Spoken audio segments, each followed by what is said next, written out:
Assalamu alaikum everyone. Today we learn how to solve a non-linear equation f of x minus cos x by using secant method. Series of question. Find 0 of f of x is equal to x minus cos x in the interval 0 1 up to 4 decimal places by secant method. पहली बात कि zero क्या होता है। Zero एक ऐसी value है जो हम अपने फंक्शन में अगर पुट करें यहाँ ज़ीरो आएगा तो इक्वल टू हमारे पास ज़ीरो आंसर आ जाए। ये हमारी इक्वेशन है नॉन लीनियर। वैसे सेकंड मेथड में हम कोई भी एक इनिशियल पॉइंट ले लेते हैं और वो हमें आहिस्ता आहिस्ता हम इस फॉर्मूला को यूज़ करके हम अपने ज़ीरो तक पहुंच जाते हैं, लेकिन यहाँ पे अब हमें इंटरवल गिवन है तो हम यहीं से ले लेंगे। तो ये हमारा फॉर्मूला है सेकंड मेथड का, c is equal to A F of B minus B F of B minus F of A. तो अभी से हम कैलकुलेटर के ज़रिए से करेंगे। एक तो तरीका ये है कि हम कैलकुलेटर के अंदर 4 वेरिएबल इंट्रोड्यूस कराएं। इसका नाम ए रख लो, बी, सी और डी। वो मैंने पहले जो वीडियो बनाई थी उसमें मैंने इस तरह से 4 वेरिएबल यूज़ किए थे, लेकिन उसमें ना थोड़ी सी एक लेंथी हो जाता है काम, वो डिफरेंट वैल्यूज़ पूछने लग जाता है। तो हम इसे टू द पॉइंट करेंगे। इस मतलब सिर्फ हम 2 वेरिएबल इंट्रोड्यूस करेंगे। तो हम इसके लिए हमें ज़रा सिंप्लीफाई करना पड़ेगा अपनी चीज़ को। अब यहाँ पर हम लिखेंगे c इज़ इक्वल टू ए, वैसे ही आ जाएगा। अब जो एफ ऑफ बी है इसका मतलब है कि अगर फंक्शन में बी पुट करें तो हमारे पास एफ ऑफ बी आ जाएगा। हमारा फंक्शन है एक्स माइनस कोस एक्स, अब इसमें एक्स की जगह बी आएगा तो ये हो जाएगा हमारे पास बी माइनस कोस बी, और यहाँ बी माइनस बी आ गया। एफ ऑफ ए मतलब फंक्शन जो हमारे पास है, जो नॉन लीनियर इक्वेशन है हमारे पास, इसमें ए पुट कर लो, ए माइनस कोस ए। तो इसे डिवाइड करेंगे हम। अब एफ ऑफ बी दोबारा से B minus cos B, negative sine F of A, वो होगा हमारा ए माइनस कोस ए। अब थोड़ा सा ये सिंप्लीफाई कर लेते हैं ताकि हमारी जो कट जाती हैं टर्म्स वो निकल जाने से। A B minus A cos B, ये आ जाएगा minus A B minus minus plus B cos A divided by B minus cos B minus A minus minus plus cos A. अब ये टर्म हमारी कट रही है तो इस तरह से निकल गई। अब हमारे पास सी आ गया हमारा। इसी तरह अगर पॉजिटिव टर्म पहले लिख लें, B cos A minus A cos B divided by B minus cos B minus A plus cos A. अब ये हमारे पास फॉर्मूला आ गया। अब इसको हम कैलकुलेटर के ऊपर लिखेंगे। तो यहाँ अब कैलकुलेटर रख लेते हैं। सबसे पहला काम कि हमें उन्होंने ये देखो क्वेश्चन में कहा 4 डेसिमल प्लेसेस। सबसे पहला काम हमने ये करना है कि हम इसे पहले कैलकुलेटर को 4 डेसिमल प्लेसेस तक करेंगे। मैंने तो किया, लेकिन फिर भी आपको शिफ्ट प्रेस करेंगे, मोड। अब ये नंबर 6 पे उन्होंने लिखा हुआ है फिक्स, 6 को प्रेस करेंगे। वो हमें पूछ रहे हैं 0 से 9 तक कहाँ तक फिक्स करना है। तो हमने 4, क्योंकि हमें उन्होंने क्वेश्चन में कहा 4 डेसिमल प्लेसेस, तो 4 प्रेस करेंगे। अब हमारा कैलकुलेटर 4 डेसिमल प्लेसेस तक फिक्स हो गया।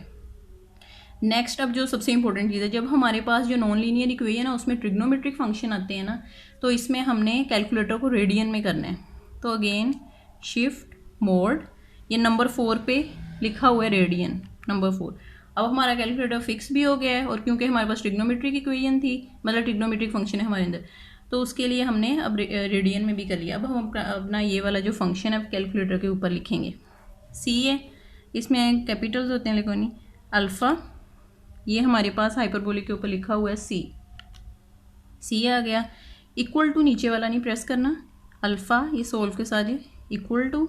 अब हमारे पास ये पेरेंथेसिस बी लिखेंगे, अल्फ़ा बी। नेक्स्ट हमारे पास आ रहा है कोस ए, ये हमने यहाँ पे ये लिखा कोस, फिर अल्फ़ा प्रेस करके हमारे पास ए आ गया, B cos A minus A cos B. ठीक हो गया, ये हमारा ऊपर वाला आ गया। अब डिनोमिनेटर में हमने जाना है तो हम ये वाला बटन प्रेस करेंगे। नीचे हमने लिख लेना है B alpha B minus cos, minus हमने कोस भी करना है, तो इसी कोस डायरेक्ट प्रेस करना था, गलती दूसरा प्रेस की। कोस उसके अंदर भी बी आएगा, B minus cos B minus alpha A plus cos A, alpha A. अब ये हमारे पास ये फंक्शन आ गया। नेक्स्ट हमने, क्योंकि हमें एफ ऑफ सी की वैल्यू भी चाहिए होती है आगे जाके, तो एफ ऑफ सी की वैल्यू के लिए हम ऐसा करेंगे, आगे यहाँ चलते हैं, कोलन प्रेस करेंगे। एफ ऑफ सी बेसिकली हमने कैलकुलेट, चलो मैं यहाँ लिख देती हूँ कि हमने कैलकुलेटर पे क्या कर रहे हैं ताकि पता चल जाए।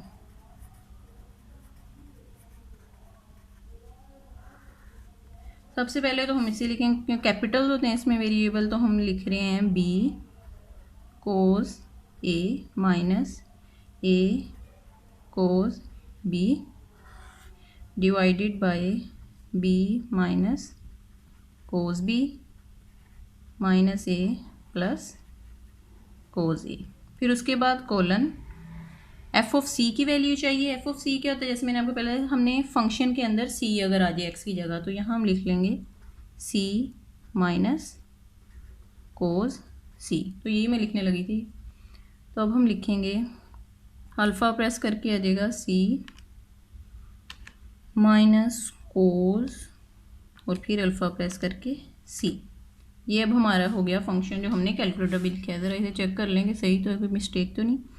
बी कोस ए हो गया माइनस ए कोस, चलो ज़रा आगे जाके ना check, A cos B divided by B, हमारे पास आ गया minus cos B minus A cos A. ठीक है, हमारा अब ये जो फंक्शन है, यहाँ से चले जाते हैं आगे, लिखा ही नहीं जो सी माइनस कोस सी। जब हमने पूरा बस हमारे लिख लिया है हमने, हमारा फॉर्मूला जो था, हमने अब प्रेस करना है कैल्क।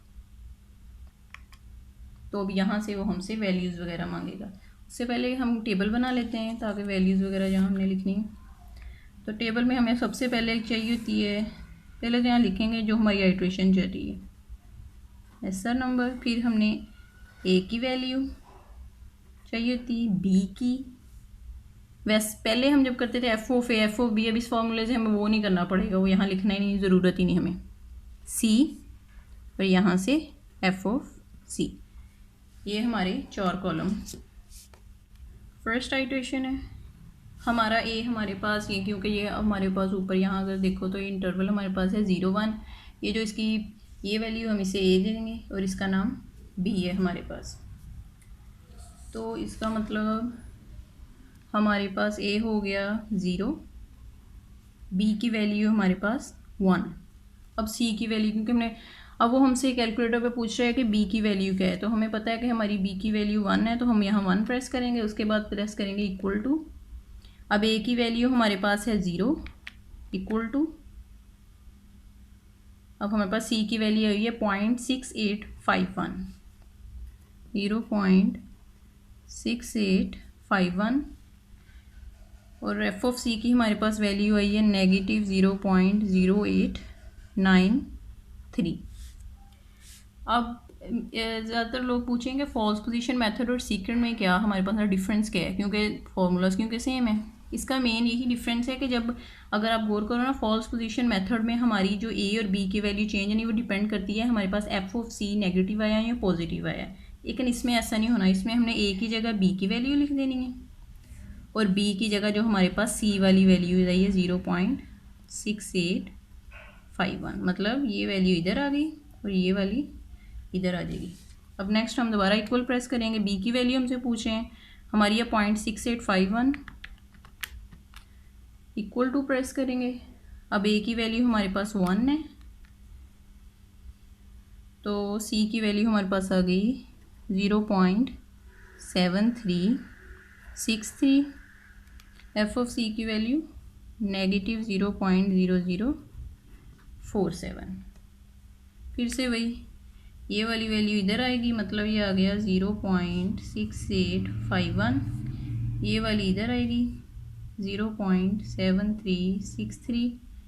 अब बी की वैल्यू हम लगाएंगे 0.7363, इक्वल प्रेस किया, ए की वैल्यू आई 0.6851, अगेन इक्वल प्रेस किया, तो अब हमारे पास जो सी की वैल्यू आई है 0.7391 and f of c is 0.0001। अब अगेन ये इधर तो ये आएगा 0.7363, 0.7391। बी की वैल्यू है 0.7391, इक्वल प्रेस किया। ए की वैल्यू 0.7363, इक्वल प्रेस किया। तो अब सी की वैल्यू हमारे पास आई 0.7391 और ये आ गया 0.000। एफ ऑफ सी की वैल्यू मतलब अब ये देखो, उन्होंने हमें ऊपर जब यहाँ पे कहा था कि अप टू 4 डेसिमल प्लेसेस हमारी करेक्ट होनी चाहिए, मतलब डेसिमल पॉइंट के बाद 4 ये जो डिजिट्स हैं वो मैच करें, 7391.7391। और ये हमारी रूट है, हमें वैसे ही पता चल गया क्योंकि एफ ऑफ सी की वैल्यू इस पर जो हमारा फंक्शन था x माइनस कोज एक्स, इसकी वैल्यू 0 आ जाती है। तो ये हमारा था, हमने सेकंड मेथड से थ्रू किया। तो कुछ लोग पूछते हैं कि ये तो चलो टेबल के ज़रिए हो गया, वैसे हम किस तरह से, मतलब अगर जैसे नॉर्मली करते हैं लोग तो उसमें वो ज़रा लेंथी होता है, लेकिन मैं बता देती हूँ कैसे करना है। उसमें हम जैसे यहाँ तो आइट्रेशन नहीं है हमारी, होगी 1 2 3 4 आइट्रेशन में हमारा जवाब आ गया, मतलब the root of f of x which is equal to x minus cos x is equal to 0 is 0.7391। ये हमारी रूट हो गई, हमारा क्वेश्चन हो गया ख़त्म। वैसे हम क्या करेंगे, पहले हम उन्हें बता देंगे कि हमने ए की वैल्यू ये, मतलब कोई भी सपोज हमने इस मतलब 0 ली थी, बी की वैल्यू हमने ली थी 1, तो हम कहेंगे फर्स्ट आइट्रेशन हमारी है इस तरह करके। उसके बाद हम लिखेंगे सी, जो हमारा ये फॉर्मूला है, A F of B minus B F of A, F of B minus F of A. फिर हम उसे खुद कैलकुलेट, पहले एफ ऑफ बी हम फंक्शन के अंदर ये जो बी की वैल्यू पुट करके ए की वैल्यू 0 लिखेंगे, एफ ऑफ बी कैलकुलेट करेंगे, सेपरेटली कैलकुलेटर पे वो लिखेंगे, फिर यहाँ बी की वैल्यू लिखेंगे, F of A separately calculator पे कैलकुलेट करेंगे, फिर ये वैल्यूज़, और फिर इसे दोबारा से कैलकुलेट करेंगे, फिर हमारी ये यहाँ सी की वैल्यू आएगी, उस सी की वैल्यू को हम दोबारा अपने फंक्शन में पुट करेंगे, फिर हमारे पास एफ ऑफ सी आएगा। तो फिर दोबारा सेकंड आइट्रेशन करेंगे और ये सारा सिस्टम वैसे चलेगा। उसमें ये क्या होगा कि ए की वैल्यू हमारी जो होगी वो जो प्रीवियसली बी की थी, और बी की वैल्यू जो हमारी सी वैल्यू आई होगी वो लिखेंगे यहाँ पे। तो काफ़ी लेंथी प्रोसेस हो जाता है, तो ये सिंपली हमारा सोल्व हो जाता है इस तरह से, अगर कैलकुलेटर से करें। बहुत कम टाइम लगता है अगर आपकी प्रैक्टिस हो। तो अगर आपको ये वीडियो पसंद आई हो तो लाइक करें, शेयर करें, कमेंट करें और मेरे चैनल को सब्सक्राइब करें। Thank you.